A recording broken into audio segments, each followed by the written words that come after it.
follow this podcast some more because you guys are amazing resources for people who want to get into this. Yeah.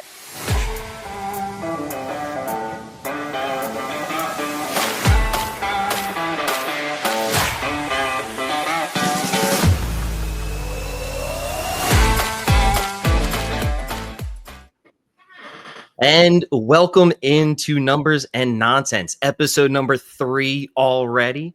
I'm Joe Nolan, and with me, as always, is the CPA Wonderman himself, Aaron Holtzman. How are you doing today, Aaron? Just living the dream, Joe. Another Monday. Going to be a fun week of working and heat down here in Austin. It's in the 80s, 90s, and definitely going to be sweating my things off that I'm not going to say.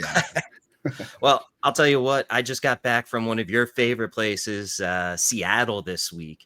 I know you love going up there, but it was my first time. I couldn't believe it. It was 50 degrees at night, 80 degrees during the day, sunshine the entire time. Got to travel, see Rainier.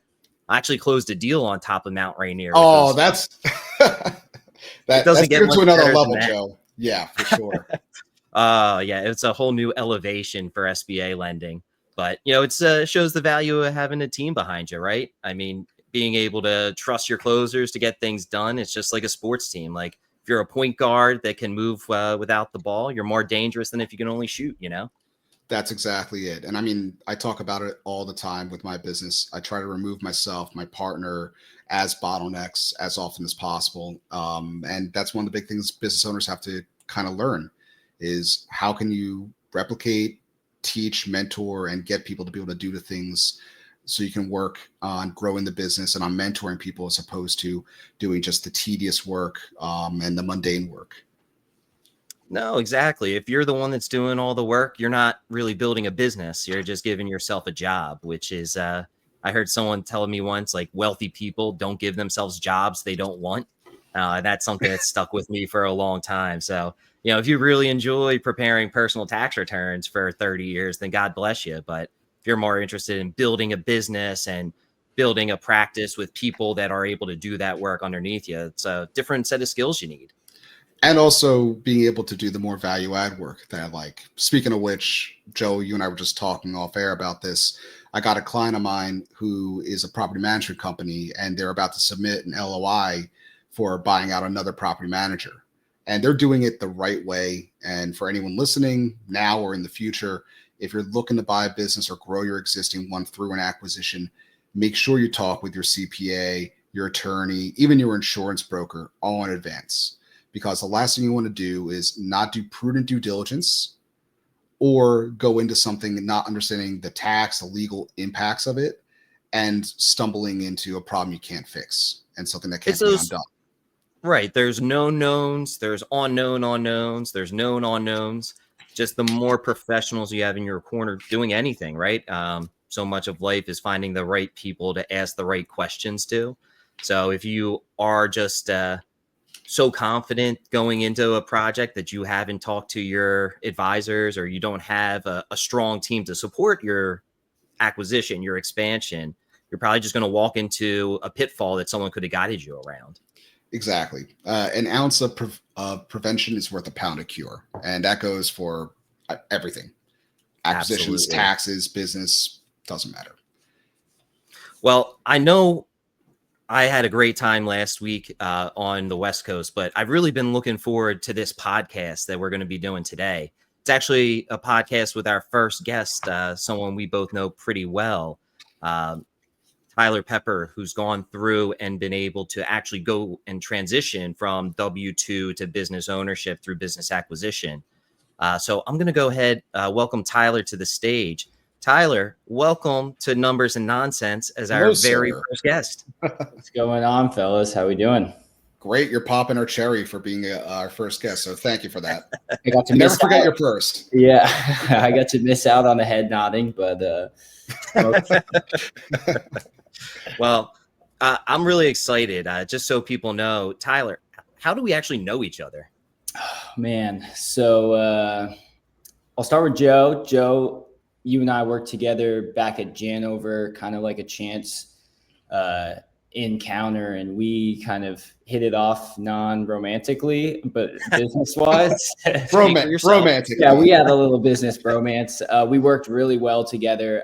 We ended up kind of propelling the small business finance department of the real estate financing company we were working with, and we grew that dramatically. We were able to onboard some additional employees, and then from there, we kind of went our separate ways. And but there's always still been connection. We love to keep up with each other, learn from each other. I learned an incredible deal of information from you.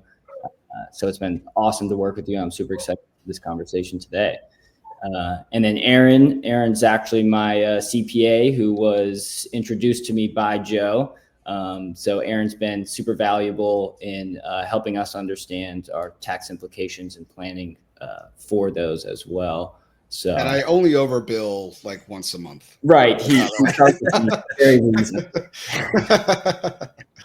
Well, that's right. I mean, we really had a great run there. I think you and I had a terrific ability to balance each other out and be able to really build a team, which is so interesting because that's also how I feel with Aaron, being able to find those partners that bring out the best of you while sort of mitigating your flaws is so valuable to being able to grow beyond your own success.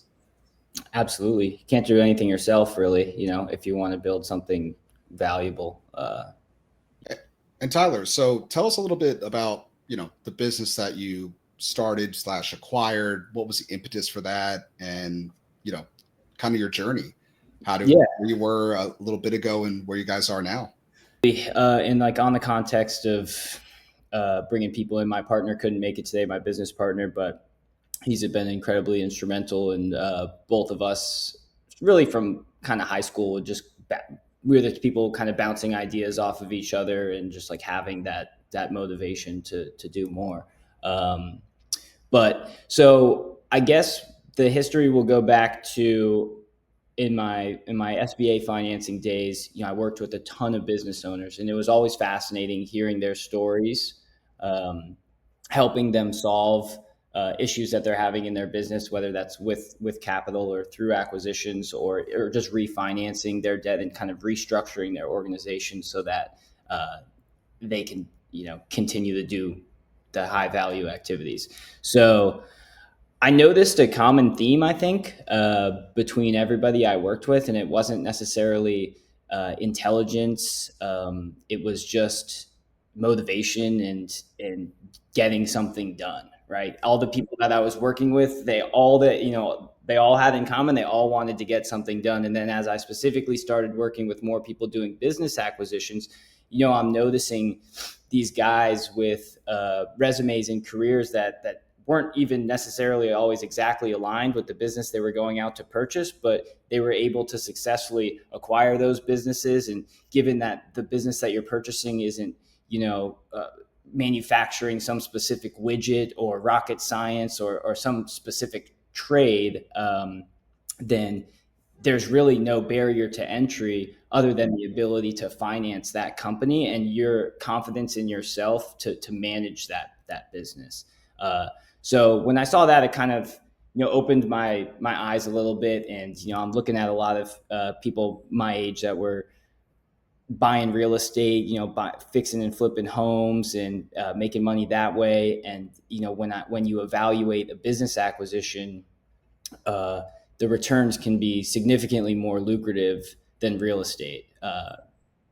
Although it comes with a serious risk, like everything in life is on a risk and reward balance. So you can, for me, as a younger guy, no family yet, not a lot of liabilities stacked up, both tangible and intangible. I felt that this level of risk I can take on. And, if my ability to deliver will have a huge impact on the returns that I can make. So hit it right on the head.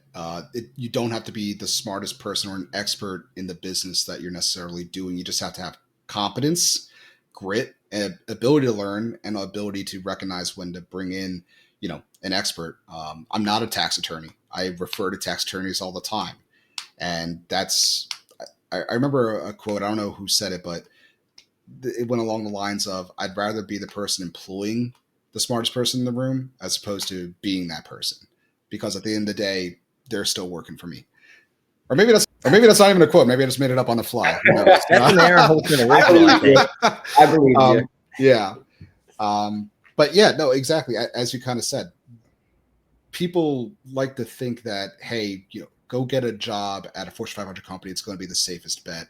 And I actually had this conversation with my wife the other week. And years ago, when I was first starting my firm, the thing I always told her was, if I needed to go get $5,000 this week or this month, I couldn't go to my boss and be like, hey, could I get a $5,000 advance or a spot bonus for 5,000? Could I do anything at this organization that I'm not already doing to get an extra amount of compensation?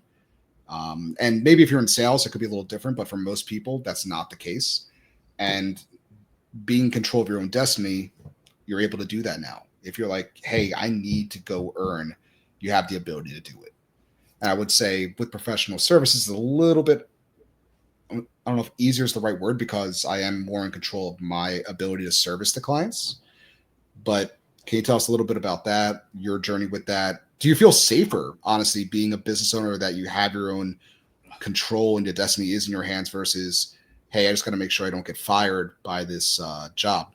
Yeah, absolutely. So I think a big kind of realization for me was I would catch on to the fact that when you are an employee, there's somebody else's finger always on your button that says pay, and that's never going to go away, right?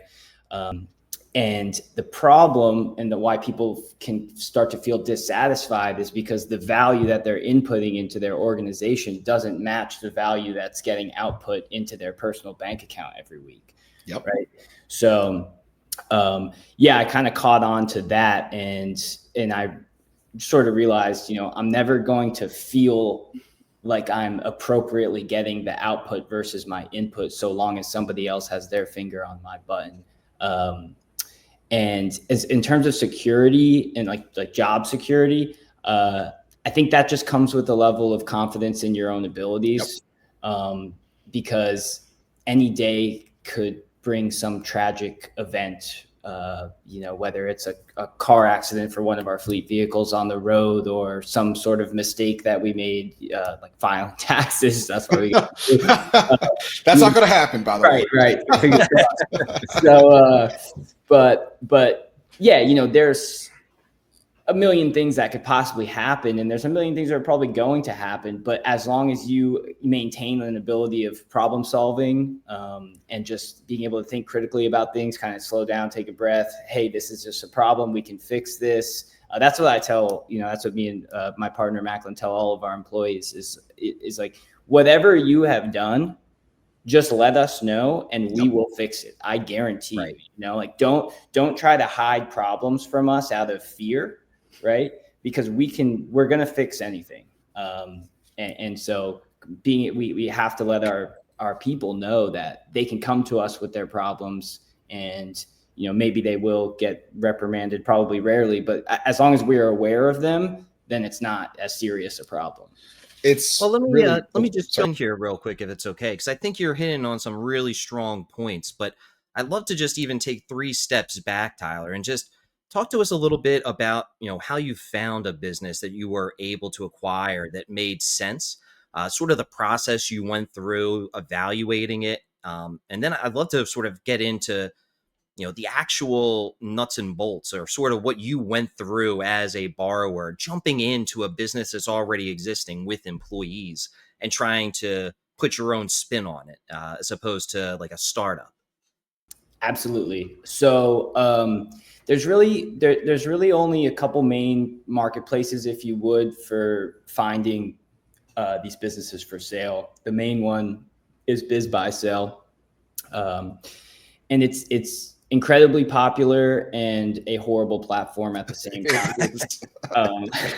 Somebody needs to make a new one. But so I would kind of scroll the MLS or the BizBuySell as you would the MLS if you're looking for a home, right, or to purchase, or an investment property if you're on, LoopNet.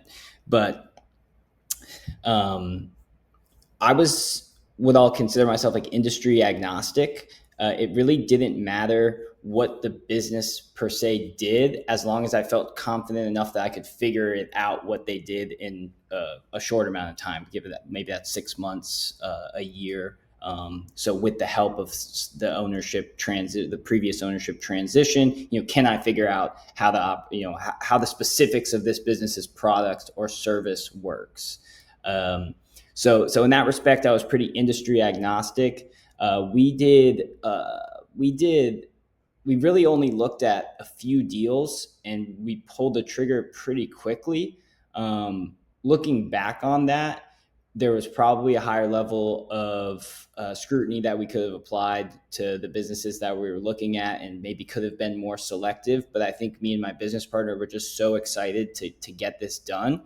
And then with my background of finance, the business financing aspect of it, it was super easy for me to put together an analysis of the deal, and then get banks and credit unions very interested in that project. But yeah, now when I'm looking at new deals, we've learned a lot along the way. So we're more critical of the opportunities that we're looking at. And it's something I've talked to with Aaron about sometimes, where, it's not always about hitting a home run on your first deal. If you can break even, but learn a ton. I mean, there's people that pay 60 grand a year to go to Penn that probably couldn't run a business the way you've learned how to run a business based off that hands-on experience. How do you sort of feel that, like, are the things that you're now applying to these new opportunities that maybe you didn't in that first wave, not understanding how those numbers may be translated into the real world? Yeah, a phenomenal point. And this first deal, we kind of look at as our training wheels, right? So it's a bit of a smaller acquisition. Can we get in here? Can we do this successfully? And projecting it out, when I did those 2-year financial projections now 2 years ago, we've significantly overachieved, though we also recognize that we significantly overpaid for that business. But now when we're looking at new opportunities, we're really looking more carefully at what the tangible assets of the business are, what kind of shape and condition that they're in. We're looking carefully at the replacement cost of the existing ownership. Something that isn't very known in the small business acquisition space, or people just don't think about it as much, as if you're getting ready to go out and buy a business, it's super important to understand in detail how much time that person spends on their business and what their activities that they're actually doing are. And you need to fully understand, and if you don't plan on absorbing those responsibilities, you need to fully understand the replacement costs. Yep. That's a great point. Because end up, what happened to us is that, we end up absorbing work that is maybe, what we'll call $20 an hour work, or $15 or $20 an hour work. And it can be it can be detrimental, because now we're not spending our time on the $100 an hour work, the $200 an hour work, which is mostly sales and kind of scaling the business. Yeah, it's all about leveraging your time more efficiently, as well as your teams. And to what you just said, what's the responsibility of the previous owner? What could be pushed down to an admin? What could be done by a manager? And what must be done by the CEO or new owner? And being able to bifurcate that out so you have best use of everyone's time on your team. I like that replacement cost. I never heard of that term before, at least in this concept. So that's a great coinable term there, Tyler. Appreciate it. So yeah, I mean, and another way, what we kind of got burned on a little bit on the first deal was, we had agreed to contract seller at, I think it was $5,000 or $6,000 a month.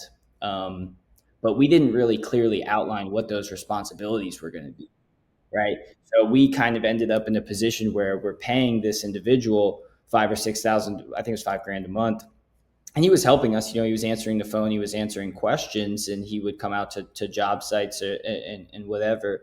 But then in the first month, we're getting a lot of value from it, but the value, it's a diminishing returns, right? So then now we don't need to be paying him $5,000-6,000 a month anymore, because he's not delivering that value, but we're contractually obligated. And then it turns out he had a health incident, so we were able to just like get rid of that altogether. But yeah, I think another important aspect of doing any acquisition is really having a short term / medium term plan on the seller's involvement post acquisition. In one respect, you don't want this guy to sell you a business, guy or girl to sell you a business and just disappear.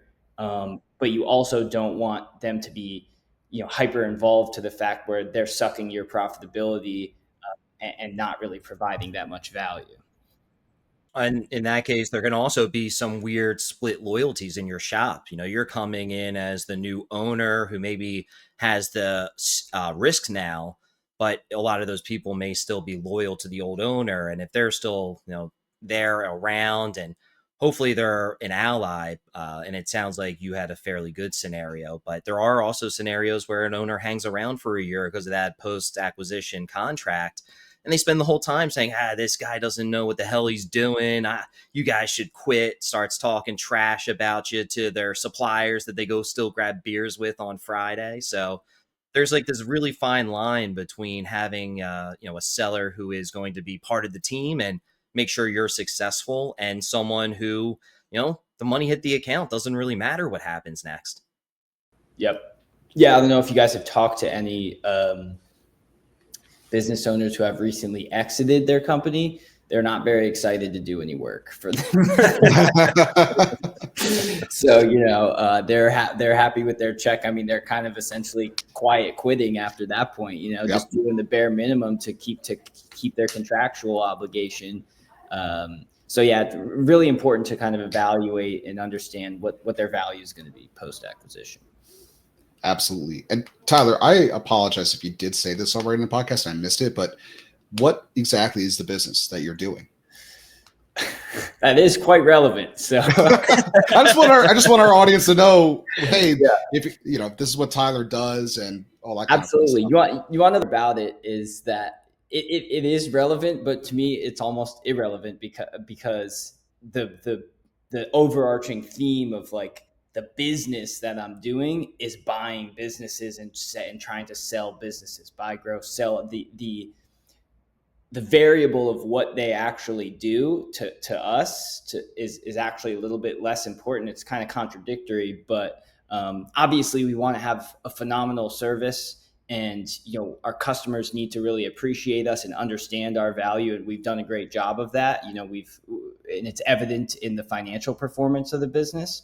But yeah, we do carpet cleanings, air duct. Really what we are is a multifamily service company, right? So we have about 70 property management companies that we service, and we handle unit turns for them. So when people are moving out of these apartments, there's various work that needs to be done from different contractors that come in and get that unit ready to be rented out again. What we did learn is after the acquisition, we kind of like categorized all of our services, right? And we're trying to understand, okay, we make 30% of our revenue is from air duct cleaning, 30% from carpet cleaning. And then we also do emergency services. So that's like, water extraction and structural dry outs. And we identified that as the most profitable portion of the business.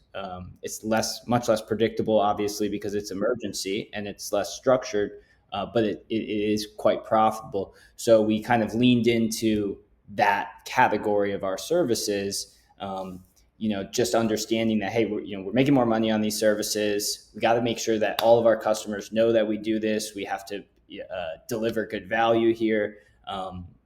So yeah, we kind of just among the various things we do, we'll pick out what the most profitable ones are and where we can sort of where the growth is going to be felt most on the bottom line, and then start to market those. And then we also started marketing additional services that our seller did not even offer before, but they're low hanging fruits. We already have our foot in the door with these property management companies. They trust us. They call us when they have problems. So, now we're asking about, hey, who do you guys use for this? So how do what do you do for this?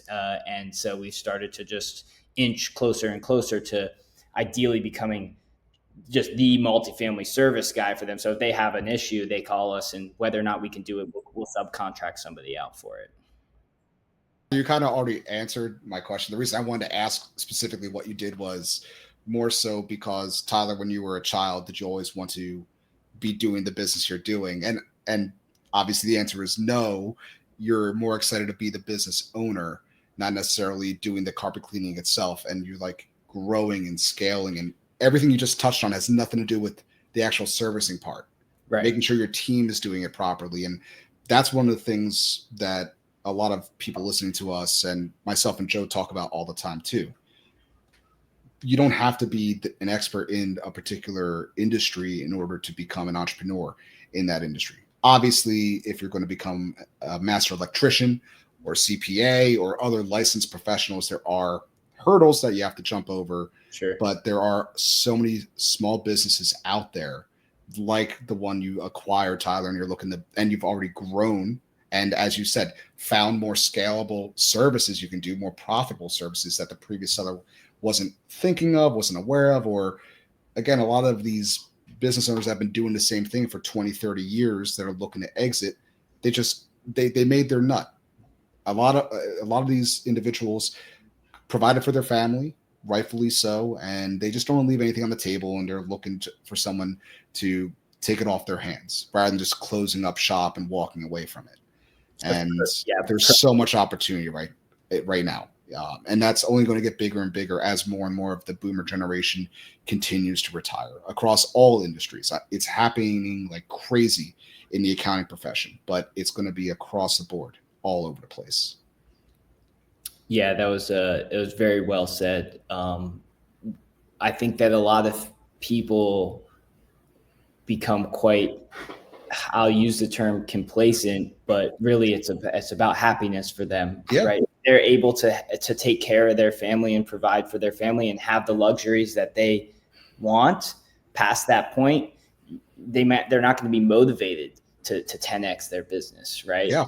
So you get, all of a sudden you acquire a company like that where there's access now, and you have the ability to dramatically change that operation just from coming in, new set of eyes, new set of motivation, somebody who's, 29 years old rather than 55 who's on their way out. Yep. Absolutely. And yeah, I definitely did not picture myself owning a commercial cleaning company or dream about that. But what I did dream about was like providing value for the people in my community and my family. And we've been able to do that. For example, like one of the employees that we acquired, we've more than doubled his income in the last 2 years. He was able to move out of his parents' house.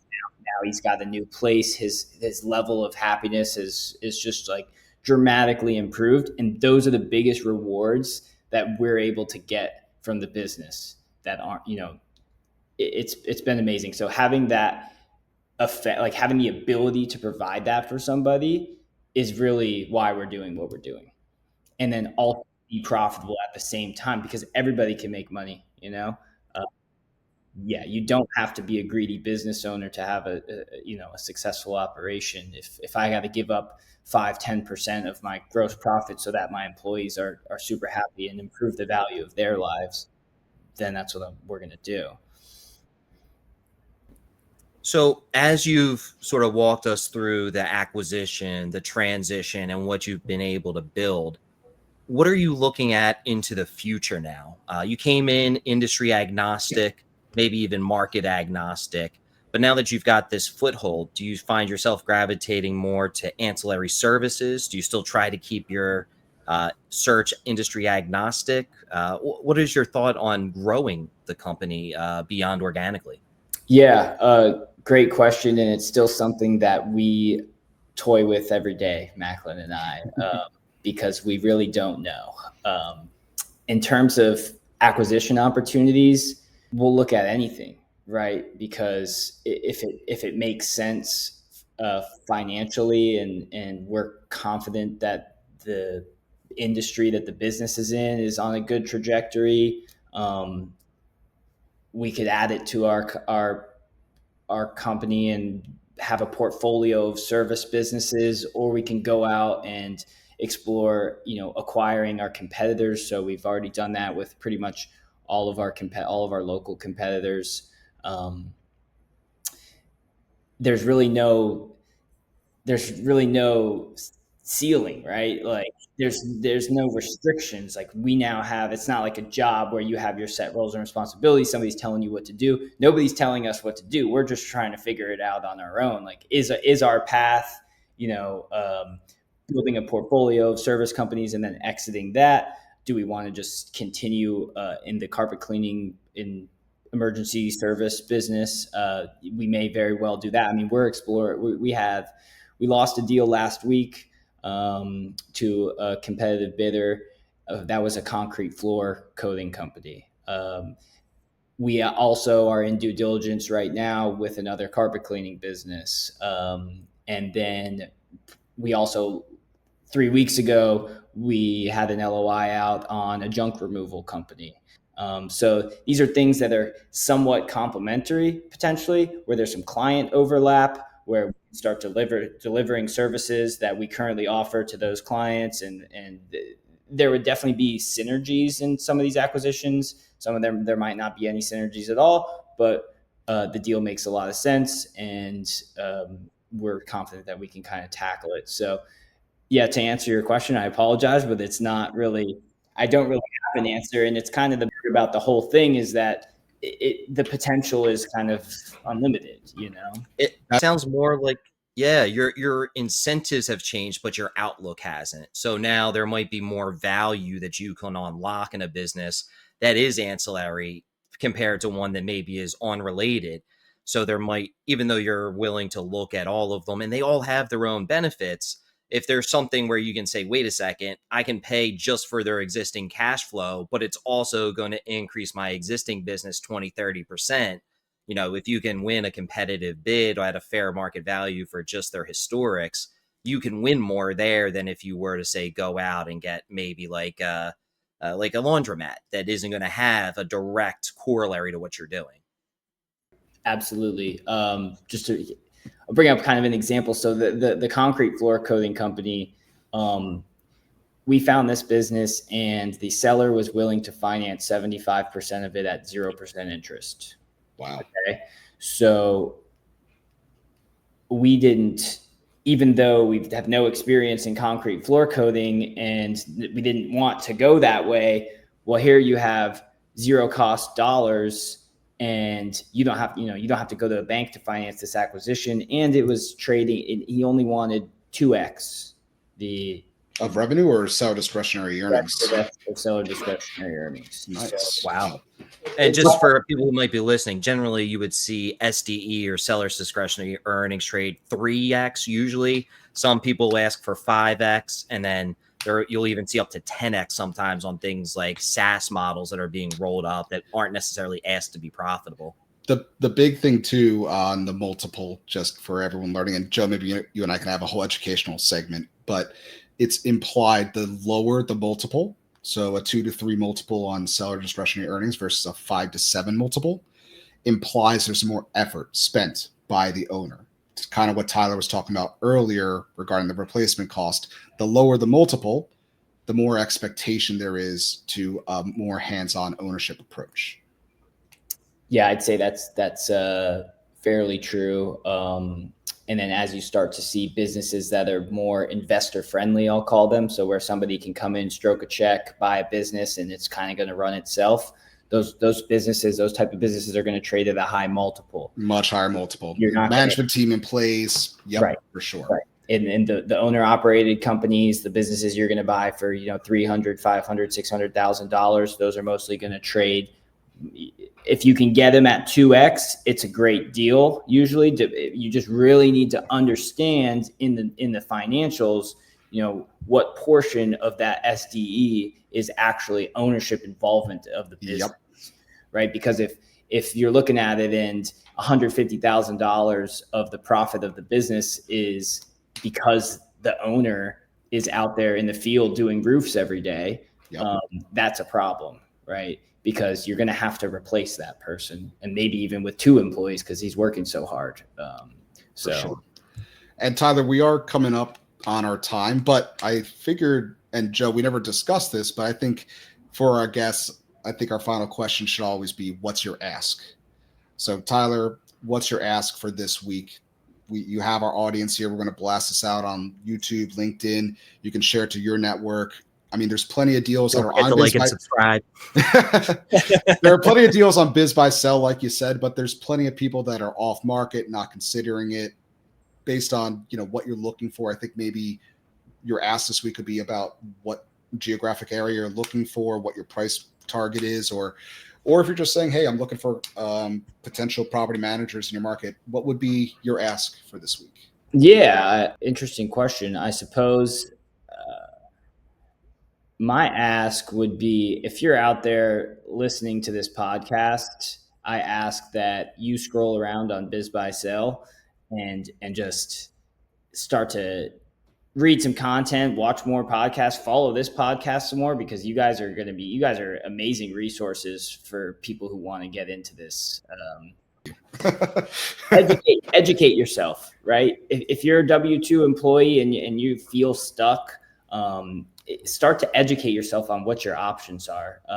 I don't really, other than me and my business partner and you guys in the small network I have, there's not a lot of people my age that are sort of talking about this thing, but it's an incredible opportunity for young, motivated people to come in and take advantage of these businesses that are going to trade hands, whether or not you're involved in it. So, I would ask that you educate yourself and spend time outside of work trying to learn if you're trying to get away from that work, For sure. And Tyler, if people are looking to connect with you, what, geographic market are you in for both your business and for potential acquisitions? Yeah. So we're in South Florida. We are Palm Beach County, a little bit of Broward County. Anything that we're really looking to do right now is going to be local. I think it's super important if you are going to try to tackle a business, not be wary about moving to a new market and trying to acquire business there, because there's a lot of specifics that, we were able to take advantage of just because we grew up down here and we're familiar with this market and kind of how it operates. But yeah, South Florida. Awesome. Terrific. Well, Tyler, thank you so much for joining us as our first guest here for Numbers and Nonsense. We really hope that people get a lot out of this. I think your journey is one that a lot of people hope to replicate. Yep. For people that want to continue the conversation, really don't forget to like and subscribe. This is still a very new project for us. So this is when it's most critical. Your like and your subscription will mean more now than ever. And we really look forward to continuing the conversation in the Discord server we've got set up. But, Tyler, I think we would be honored if you would stay with us as we start to rock out on our exit. Oh, so I do get to head nod. Party on, Tyler. Yeah. Party on, Joe. Hold on. Let me confirm. Aaron, has he earned it? Yes, for sure. Okay. Terrific.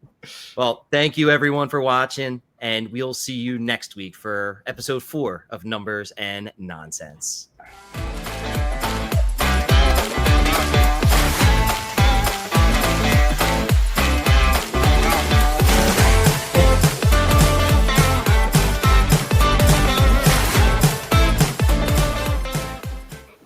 There's only so much head bobbing I can do, I feel like.